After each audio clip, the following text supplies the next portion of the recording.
Kita akan masuk teman-teman sekalian pada sore hari ini. Semoga Allah berkahi bab selanjutnya tentang doa apabila membalikkan tubuh di malam hari. Maksudnya kalau terkaget di malam hari dan kemudian kita ingin membalikkan tubuh. Tentu kalau kita dalam kondisi tidak sadar, lagi tertidur, tidak ada anjuran membaca doa ini. Tapi ini pada saat Anda terbangun, kemudian Anda merasa pegal tangannya, ingin membalik posisi, ya, maka Anda membaca ini, anjurannya ini. Nanti kita akan bacakan doanya ya. Namun di sini teman-teman sekalian, ini menandakan subhanallah, kita memang harus selalu mengaitkan diri kita dengan Sang Pencipta Allah. Sampai kalau mau tidur berdoa kepada Allah, kaget saja tengah malam juga kembali zikir kepada Allah, bangun tidur pun zikir kepada Allah. Ya. Dianjurkan sekali kalau kita terkaget tengah malam, maka yang paling pertama zikrullah. Anjuran Nabi SAW di dalam hadis ya, yang disebutkan oleh Al-Hakim dalam kitab Mustadraknya dengan sanad sahih dan disetujui oleh Imam Az-Zahabi tentang persahihannya di jilid 1 halaman 540 oleh Imam Az-Zahabi dan diriwayatkan juga oleh An-Nasai dalam Amal Al-Yawm wal Laila ya, serta Ibnu As-Sunni juga menyebutkan dan Syekh Albani sebutkan dalam Sahih Al-Jami' jilid 4 halaman 231 tentang doa ini. Yaitu bunyinya la ilaha illallah al-wahidul kahhar. La ilaha illallah al-wahidul kahhar. Rabbus samawati wal ardi wa ma bainahumal azizul ghaffar. Jadi sebenarnya kalau ditulis di satu lembar itu cuma satu baris saja doa ini. La ilaha illallah al-wahidul kahhar. Rabbus samawati wal ardi wa ma bainahum al-azizul ghaffar. Kita akan membedah satu persatu insyaallah atau per kata daripada doa ini karena dengan memahami maknanya, dengan memahami terjemahannya Anda lebih mudah menghafalnya insyaallah. Tapi kita baca dulu hadisnya, ada putun nomor 140 di halaman 108 bagi yang pegang bukunya. Nabi SAW mencontohkan membaca doa ini adalah ketika berbalik dari satu sisi ke sisi badan yang lainnya di malam hari. Kita masuk kepada makna. Potongan pertama dari doa, La ilaha illallahul wahidul kahhar. Tidak ada Tuhan yang berhak disembah kecuali Allah yang Maha Esa lagi Maha mengalahkan. Ini potongan pertama, terjemahan daripada doa ini. La ilaha illallah, kita tahu semuanya. Maknanya luar biasa. La ma'budu bihaqqin illallah. Tidak ada Tuhan, pencipta, pemilik, penguasa, semua di langit. Di langit ataupun di bumi kecuali Allah subhanahu wa ta'ala. Jadi kita tidak perlu takut, tunduk kecuali kepada Allah. Apa yang Allah halalkan, kita nikmati. Yang diperintahkan, kita kerjakan. Apa yang Allah larang, kita tinggalkan. Walaupun seluruh muka bumi ini tidak menyetujui perbuatan kita. Karena yang paling penting bagi seorang muslim dan mukmin adalah Tuhannya Allah subhanahu wa ta'ala. Yang lain tidak penting bagi dia. Dan siapa yang patuh kepada Allah azza wa jalla, Allah akan buat makhluk tak tunduk dan takluk kepadanya. Sebaliknya siapa yang tunduk kepada makhluk dan meninggalkan sang pencipta Allah, maka Allah akan buat makhluk lain akan mengalahkannya. Sebagian ulama menjelaskan kenapa Umar bin Khattab radhiyallahu anhu mendapatkan keutamaan hadis Nabi SAW demi zat yang jiwa Muhammad dalam genggamannya. Wahai Ibnu Khattab, kalau seandainya kau lewat di sebuah lembah lalu syaitan melihatmu, maka dia akan cari lembah lain ya, karena takut bertemu denganmu. Bagaimana Allah Azza wa Jalla membuat syaitan takut bertemu dengan Umar walaupun Umar tidak melihatnya, karena Umar sangat takut dengan Tuhannya Allah subhanahu wa ta'ala.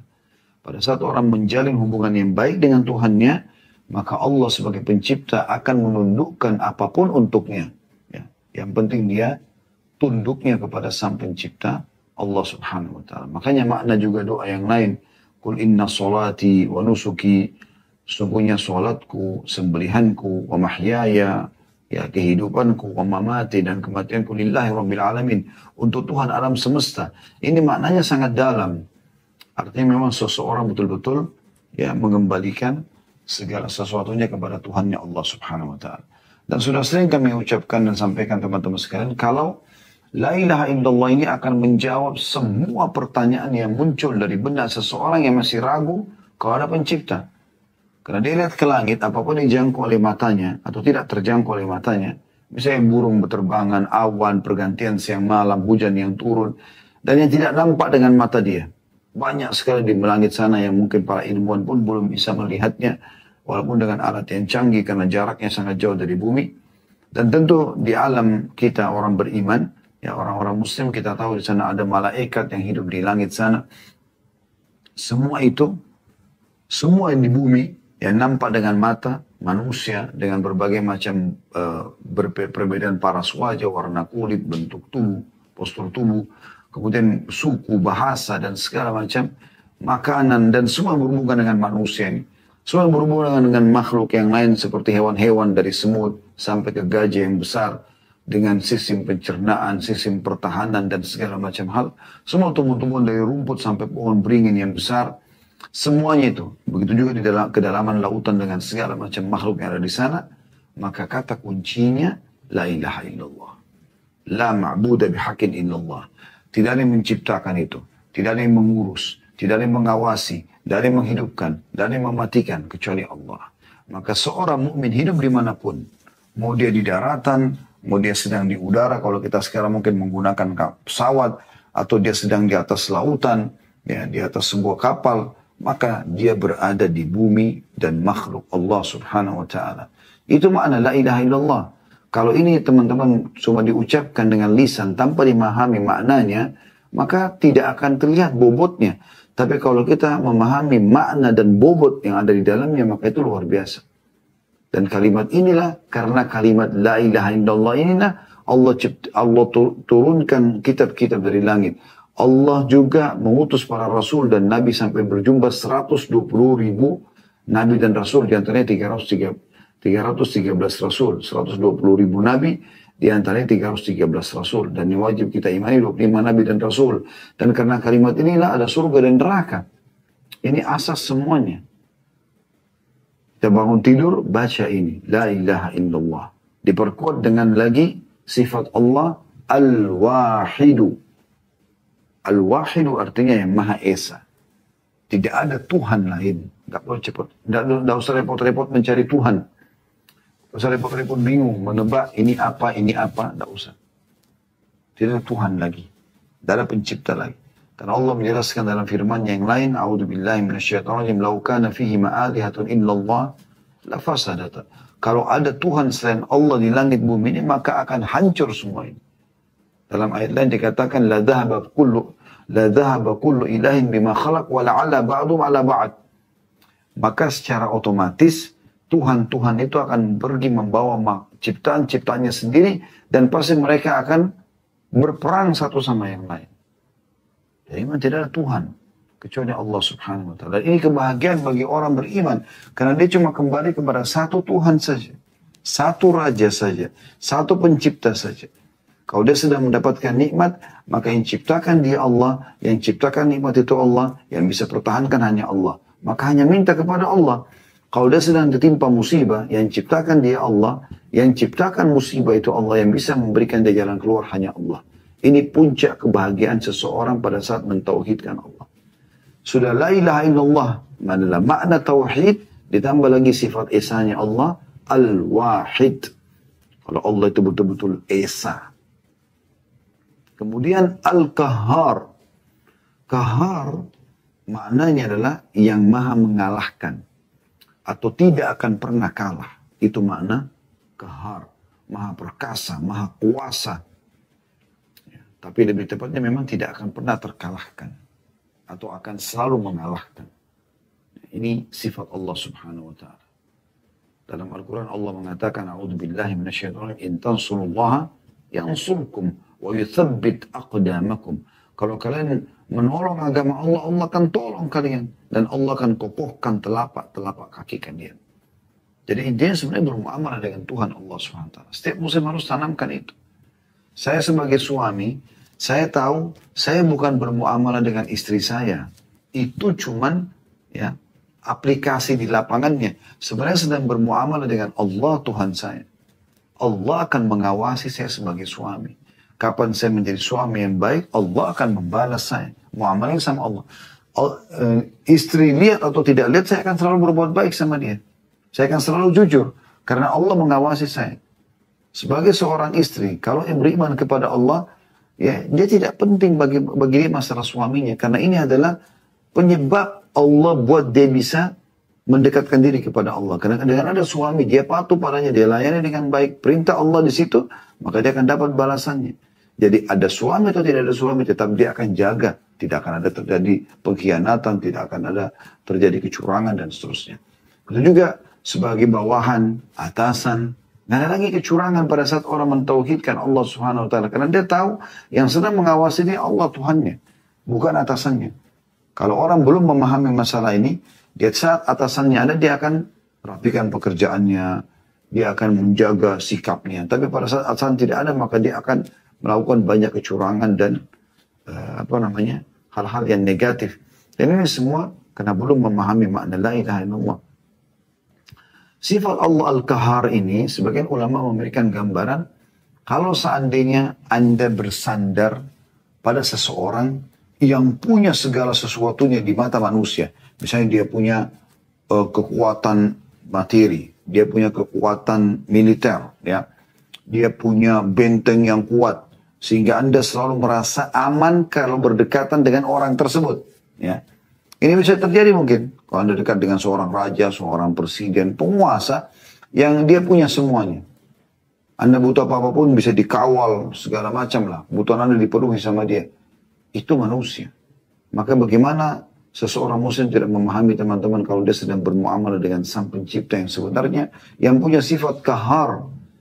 Allah mampu mengalahkan siapapun dan apapun. Dalam dinukil sebuah kisah, seorang salaf melakukan perjalanan di malam hari di masa lampau. Dan zaman itu orang cuma mengandalkan cahaya matahari saja. Ya. Dia pun jalan. Pas tiba malam, biasanya pada zaman itu, karena belum ada penerangan seperti kita sekarang, kalau orang tiba di malam hari, maghrib misalnya, dia ada di hutan, maka dia terpaksa nginap di situ. Tunggu besok terbit matahari, kemudian baru jalan. Karena gelap sekali.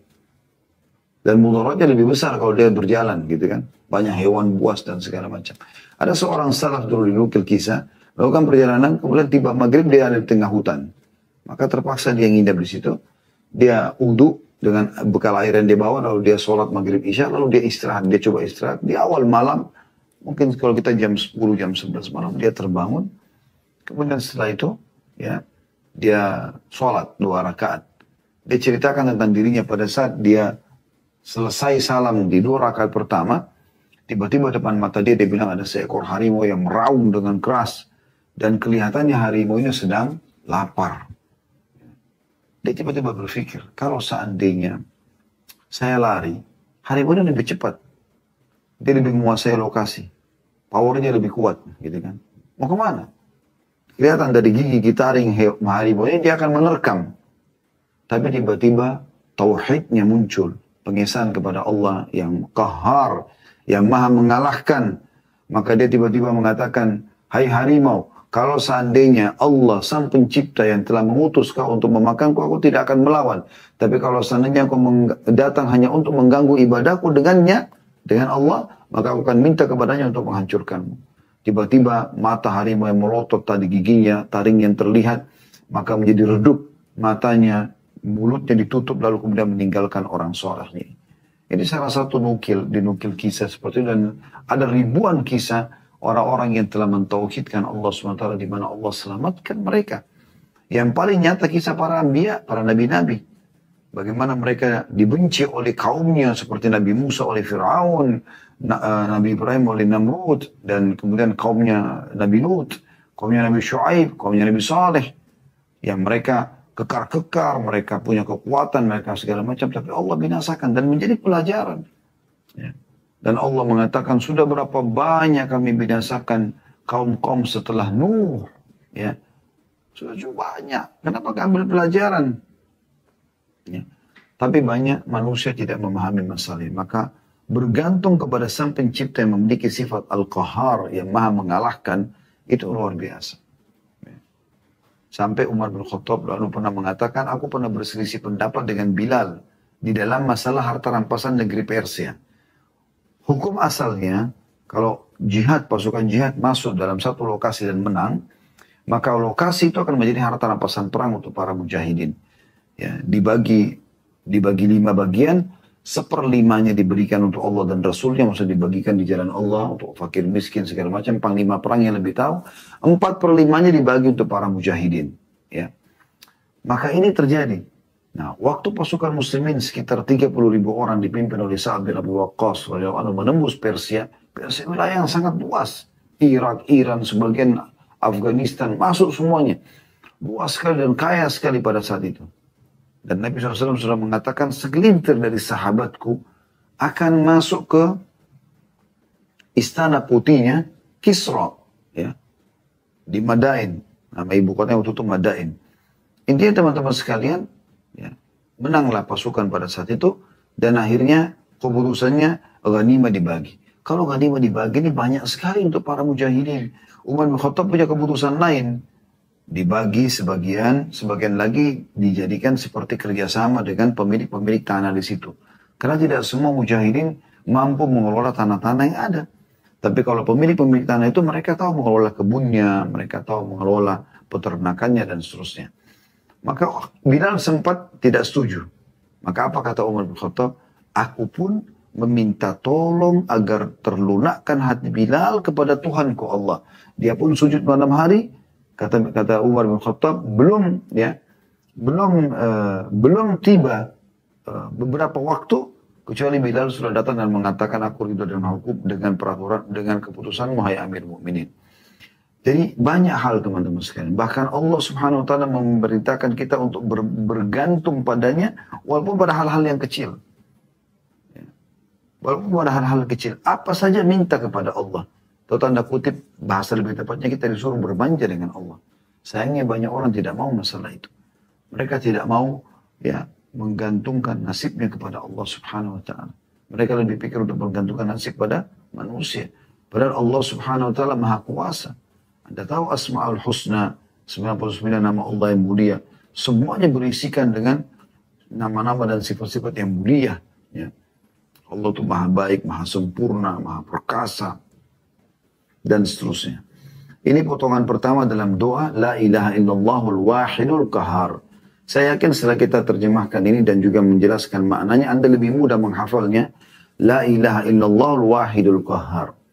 Sudah tahu la ilaha illallah maknanya tadi, sudah tahu al-wahid esa dan al-qahar yang maha mengalahkan. Potongan kedua dari doa, Rabbus samawati wal ardi wa ma bainahumal azizul ghaffar. Rabb artinya pencipta. Ya. Pemilik, penguasa itu Rabb. Seperti kalau Anda bilang, Rabbi gfirli wali walidayya. Ya Allah, wahai penciptaku, pemilikku, penguasaku, yang memberikan aku rezeki, yang menghidupkan aku, yang mematikan aku, ampunilah aku dan kedua orang tuaku. Itu Rabb. Ya. Kita bilang, Alhamdulillahi Rabbil Alamin. Segala puji bagi Allah, Tuhan, pemilik, penguasa, ya, yang mengatur, yang menghidupkan, yang mematikan alam semesta ini. Kita bilang di sini potongan kedua, Rabbus samawat, Tuhan dan pencipta dan pengawas, pengurus semua langit-langit ini, wal ard, dan bumi, wa ma bainahuma, dan apa yang ada di antara keduanya, al-azizul ghaffar, zat yang maha mulia atau maha perkasa, ya, dan maha pengampun. Rabbus samawati wal ardi wa ma bainahuma al-azizul ghaffar. Tuhan, pemilik, penguasa, semua yang di langit, semua yang di bumi, semua yang di kedalaman lautan, ya. Di langit dan di bumi, dan apapun yang ada di antara keduanya, semuanya tidak terkecuali. Ya malam, ya siang, ya hujan, ya hewan-hewan yang berterbangan di udara, hewan-hewan yang melata di atas bumi, yang di dalam lautan, semuanya. Allah Rabbnya, pemiliknya, penguasanya, yang menciptakan, yang mengurus. Dalam firman Allah SWT yang lain, A'udzubillahi minasyaitonir rajim, wa ma min dabbatin illa 'ala Allahi rizquha wa ya'lamu mustaqarra wa mustawda'aha kullun fi kitabim mubin. Tidak ada hewan melata di atas bumi, ya. Kecuali Allah yang sudah mengatur rezekinya dan juga tempat-tempat tinggalnya. Semua itu sudah tercatat dalam kitab yang jelas. Maksudnya adalah Lauhil Mahfuz, ya. Jadi semua yang di langit, semua di bumi Allah pemiliknya. Dan apapun di antara keduanya, angin, awan, dan seterusnya. Lalu ditutup dengan dua sifat mulia, Al-Azizu, Al-Ghaffar. Rabbus samawati wal ardi, wa ma bainahuma Al-Azizul Ghaffar. Al-Aziz artinya perkasa, mulia. Ya. Biasanya kalau ada orang yang punya kedudukan, diistilahkan dengan Aziz. Kalau Anda lihat dalam surah Yusuf tentang wanita yang menggoda Yusuf, wamra'atul Aziz, ya, dikatakan begitu. Dan istrinya si Aziz. Bukan Aziz ini maksudnya adalah namanya dia Aziz, tapi maksudnya tokoh masyarakat di Mesir, rajanya pada saat itu. Disilakan dengan Aziz. Nah itu sifat Allah Subhanahu wa Ta'ala. Biasanya orang Arab juga mengatakan izzatun nafs, kemuliaan jiwa, ya, kemuliaan jiwa, gitu ya. Baik, di sini dikatakan Allah itu aziz. Lebih tepatnya maha perkasa di sini atau maha mulia. Tidak ada sesuatu yang Allah butuhkan dari makhluknya. Kembali juga sifat aziz kepada akhir surah Al-Ikhlas. Walam yakul lahu kufuwan ahad. Dan Allah tidak pernah butuh pada siapapun. Itu aziz, mulia. Allah SWT maha perkasa. Dan tidak ada yang bisa mengalahkan juga sebagaimana dijelaskan tadi di situ. Makna sebelumnya, ya. Kemudian Al-Ghaffar, maha pengampun. Ini sebenarnya dengan adanya tasjid. Kan sifat Allah itu Ghafur, Ghaffar, ya. Tapi kalau pakai tasjid ini lebih tepat maknanya Ghaffar adalah yang suka sekali mengampuni dosa-dosa hambanya walaupun terulang. Itu makna Ghaffar. Yang biasa kita bilang, Rabbi ghafirli, ya Allah ampunilah aku. Kalau Anda mau lebih tepat lagi, Anda bilang, ya Ghaffar ikfirli. Wahai zat yang maha terus-menerus memaafkan makhluknya walaupun dosanya banyak, gitu kan. Ampunilah aku. Itu makna Ghaffar. Jadi kita kembali kepada keseluruhan doa. Kalau Anda terkaget mau pindah posisi badan, la ilaha illallah wahdahu la syarikalah, la ilaha illallah al-wahidul qahhar. La ilaha illallah al-wahidul qahhar. Tidak ada Tuhan yang berhak disembah kecuali Allah yang Maha Esa dan Maha Perkasa. Ya, atau yang mengalahkan, ya. Rabbus samawati wal ardi wa ma bainahuma al-azizul ghaffar. Tuhan pemilik penguasa langit dan bumi dan apapun yang di antara keduanya, zat yang maha perkasa atau mulia dan maha terus-menerus mengampuni dosa hamba-hambanya. Kita akan masuk langsung ke bab 30 dan bab 31 karena ini satu rangkaian. Doa apabila merasa takut dan kesepian ketika tidur. Misalnya tidak bisa tidur malam, terus tiba-tiba kayak merasa takut, merinding, ya. Atau terkaget tiba-tiba karena mimpi buruk. Nah ini juga termasuk. Anjurannya adalah membaca ini. Dan ini diriwayatkan oleh Abu Dawud di jilid 4 halaman 12. Dan juga disebutkan oleh Syekh Al-Albani dalam Sahih Tirmidzi jilid 3 halaman 171. Yaitu yang berbunyi, bagi yang pegang buku di halaman 109. A'udzu bi kalimatillahi tammati min ghadabihi wa iqabihi. A'udzu bi kalimatillahi tammati min ghadabihi wa iqabihi wa syarri ibadihi wa min hamazati syayatin wa an yahdurun. Bagi teman-teman yang belum bisa mengejar untuk nulis bisa, insya Allah memiliki bukunya, karena buku ini umum gitu ya, bisa didapatkan. Dan kalau agak berat membawa bukunya, bisa difoto di handphone sehingga diletakkan di, biasanya orang bisa meletakkan handphone di dekat samping ranjang ya, jadi bisa lebih tahu, lebih mudah insya Allah. Ini sekali dua kali, kalau sudah dipraktikkan 3 kali, 4 kali, seminggu lah, sepekan insya Allah sudah terbiasa nanti. Ini doa mulia sekali teman-teman sekalian. Saya langsung bacakan dulu terjemahannya. A'udzu bi kalimatillahi tammati min ghadabihi wa iqabi. Aku berlindung dengan kalimat-kalimat Allah yang sempurna. A'udzu bi kalimatillahi. Aku berlindung dengan kalimat-kalimat Allah tammat, yang maha sempurna, min ghadabihi, dari murkahnya, kemarahan Allah, wa iqabi, dan hukumannya atau siksaannya, wa syarri ibadi, juga dari kejahatan hamba-hambanya, wa min hamazati syayatin, dan dari bisikan-bisikan syaitan yang membuat takut, wa ayyahdurun, serta jangan sampai dia hadir, syaitannya hadir maksudnya. Ya. Doa ini teman-teman sekalian, seperti tadi kita akan bedah, atau seperti biasa kita akan bedah. Potongan pertama, a'udzu bi kalimatillahi tammati min ghadabihi wa iqabi. Aku berlindung dengan kalimat-kalimat Allah yang maha sempurna dari kemurkahannya dan hukumannya. Ya, berarti dari doa ini kita bisa pahami teman-teman sekalian, kapan seseorang itu tidak bisa tidur nyenyak. Berarti ada sesuatu yang dia lakukan yang bisa mengundang murkanya Allah. Dari maksiat. Tidak ada orang beriman itu susah tidur, itu enggak ada insya Allah. Selama dia beriman kepada Allah subhanahu wa ta'ala, dia mengerjakan perintah pada hari itu, dia jauhi larangan semaksimal mungkin, dia tidak akan gelisah. Orang beriman itu mudah sekali untuk istirahat. Apalagi di malam hari, karena mereka akan gunakan untuk sholat tahajud. Ya. Jadi kalau ada orang yang sulit tidur di malam hari, kecuali dia punya penyakit, itu berbeda. Kita bicara sekarang idealnya. Orang itu tidak punya penyakit. Harusnya dia tidak masalah dengan tidurnya. Harusnya. Orang beriman itu tinggal zikir tidur. Ya. Karena itu bagian daripada memberikan hak jasad.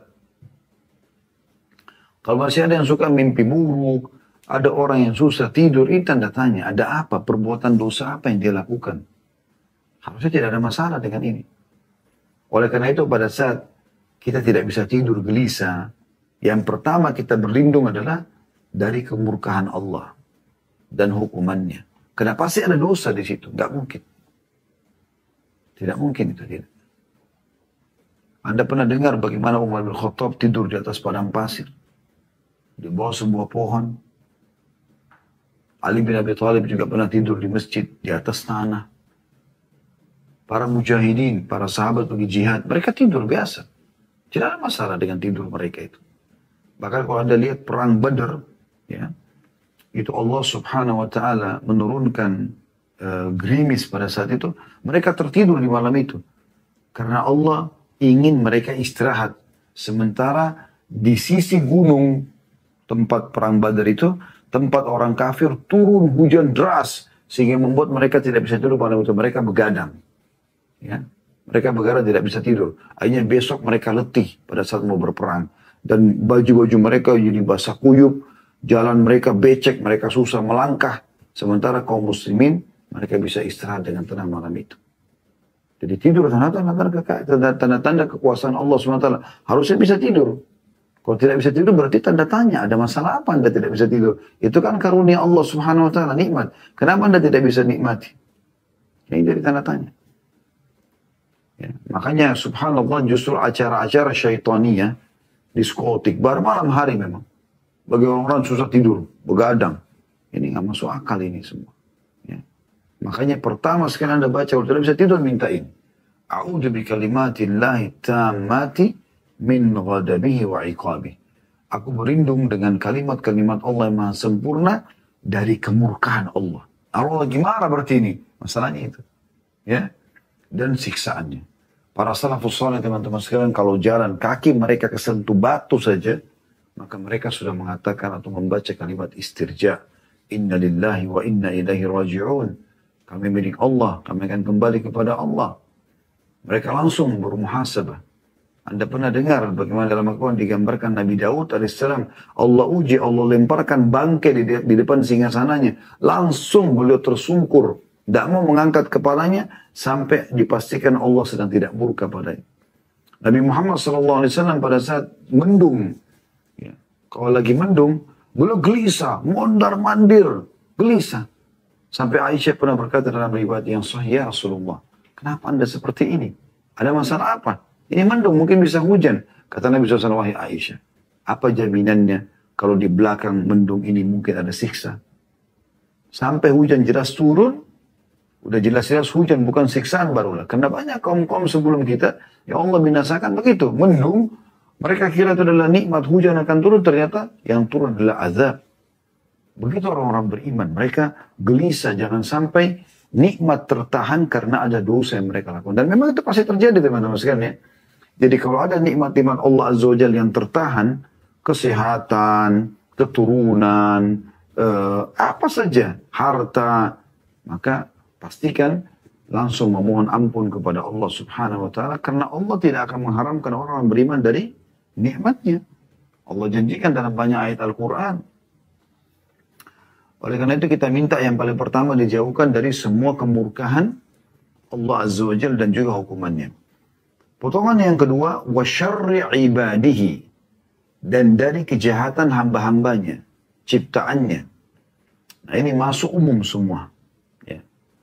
Jin, manusia, hewan-hewan, makhluk Allah yang lain, petir, guntur, badai, semua itu makhluk Allah SWT. Wa syarri ibadihi, dan keburukan atau kejahatan hamba-hambanya. Kalau ada yang buruk di situ ya. Misalnya kalau petir itu menyambar, kalau hewan itu mungkin menyerang dan seterusnya. Kita minta dijauhkan dari keburukan hamba-hambanya. Kita tidak tahu ciptaan Allah yang mana saja. Ya.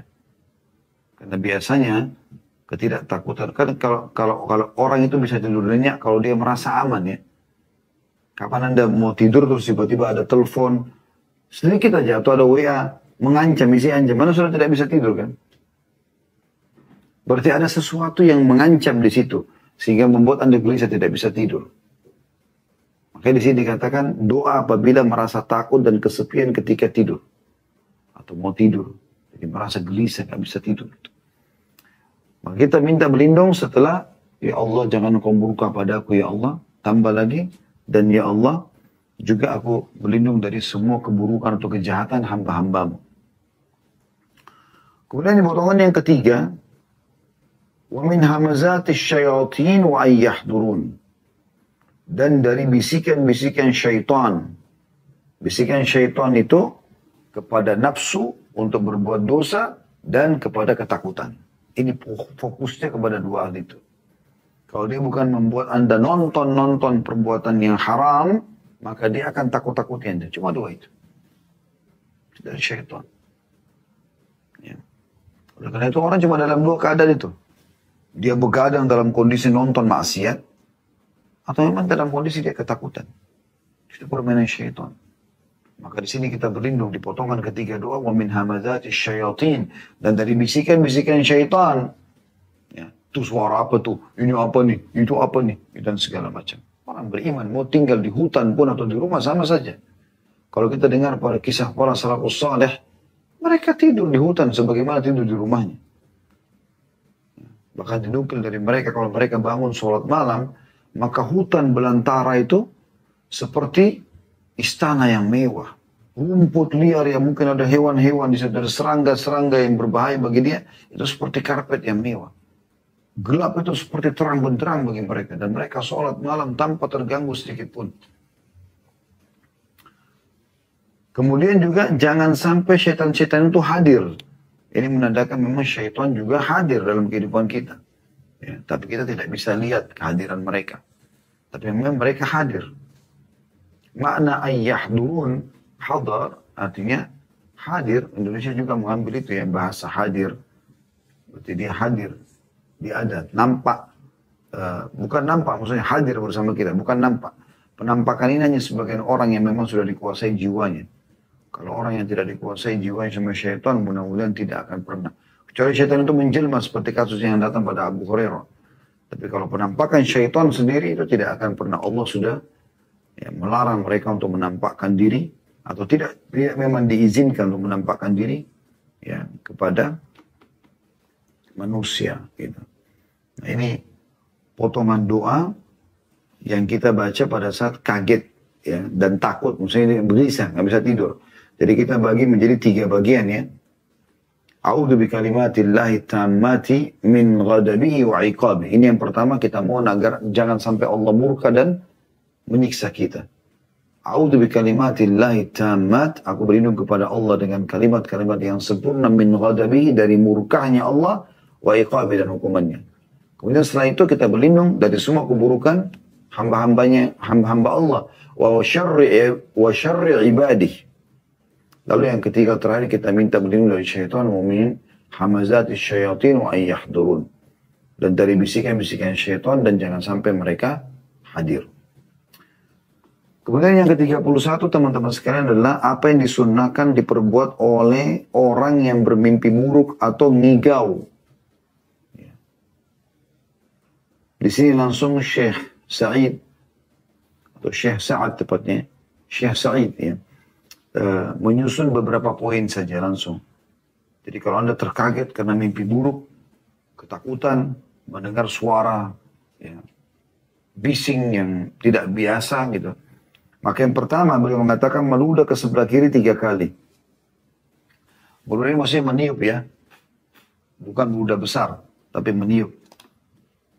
Itu diambil dari hadis riwayat Muslim jilid 4 halaman 1772.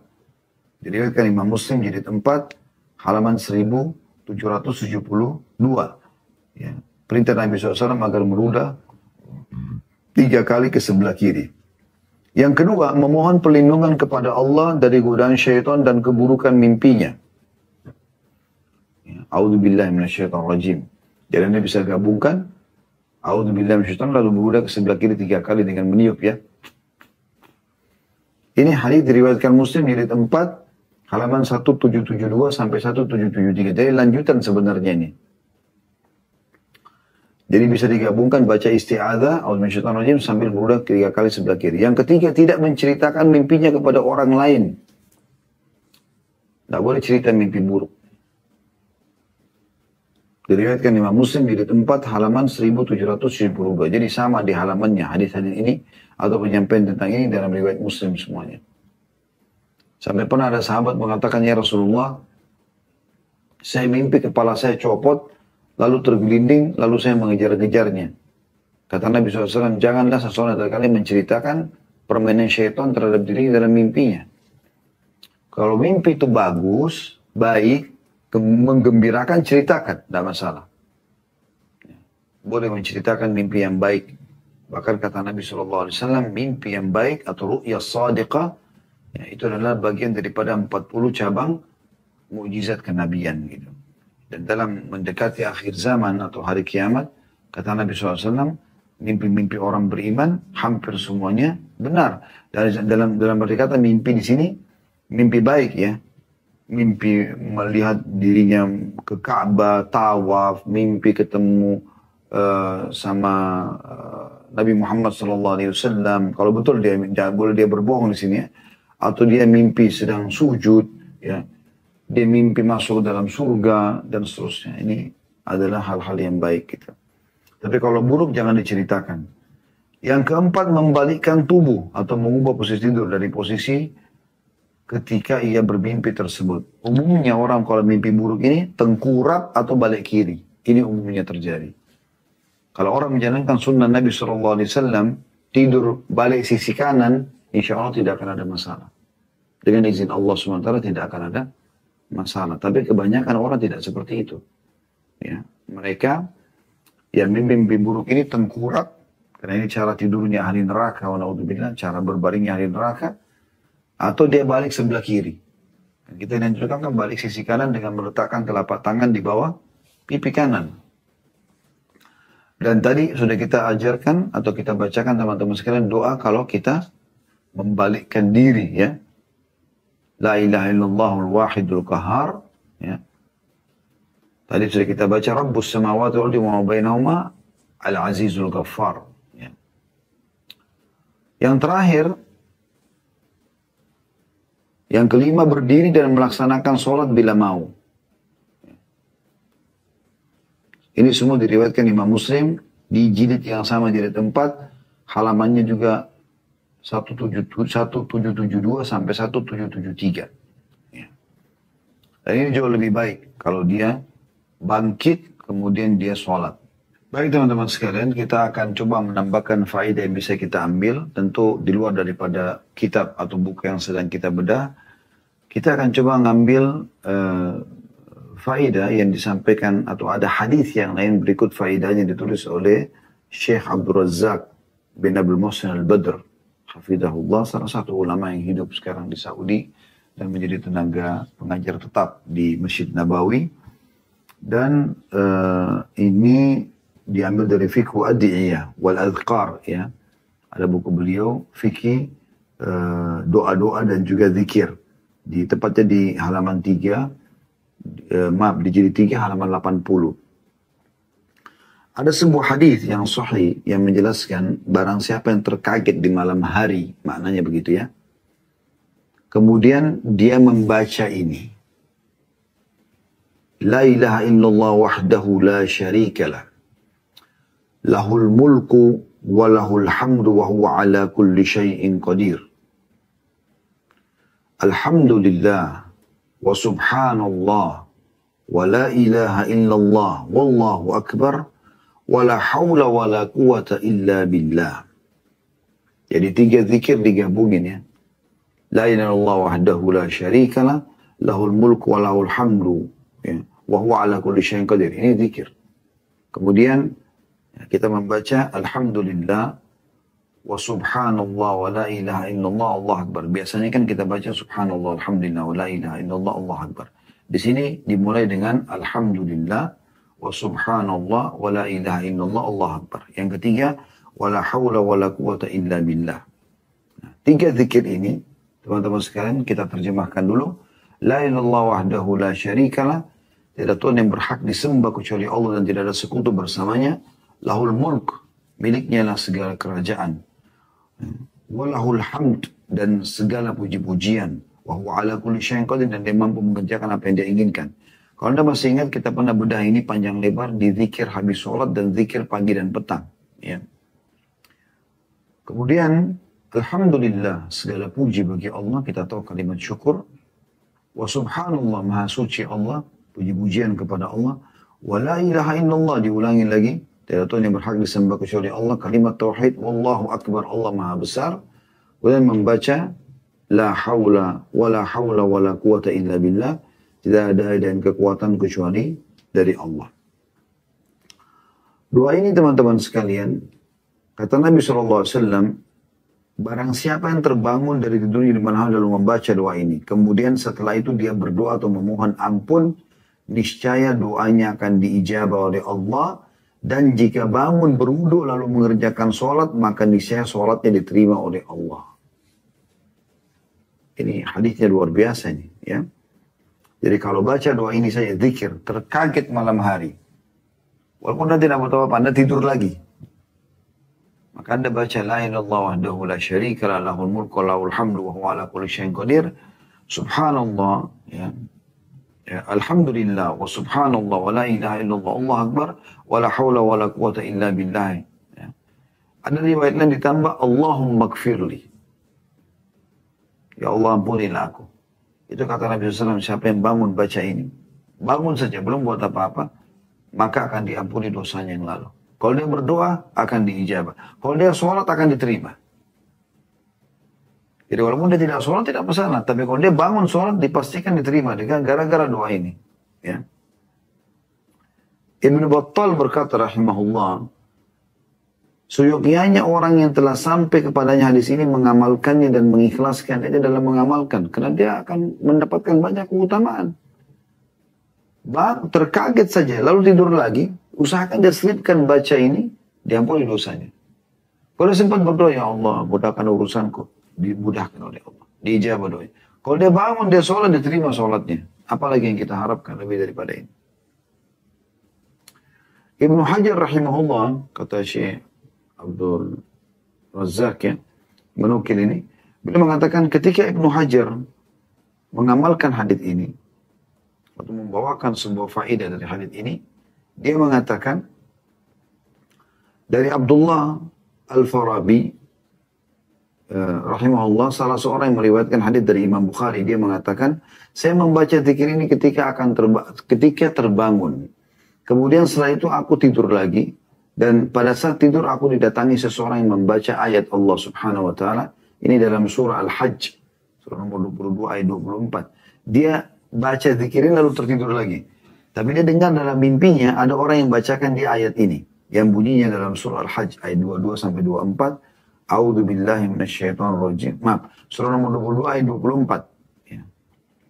Wa hudu ila at-tayyibi minal qawli wa hudu ila siratil hamid. Artinya, dan mereka diberi petunjuk kepada ucapan-ucapan yang baik dan ditunjuki juga ke jalan Allah yang terpuji.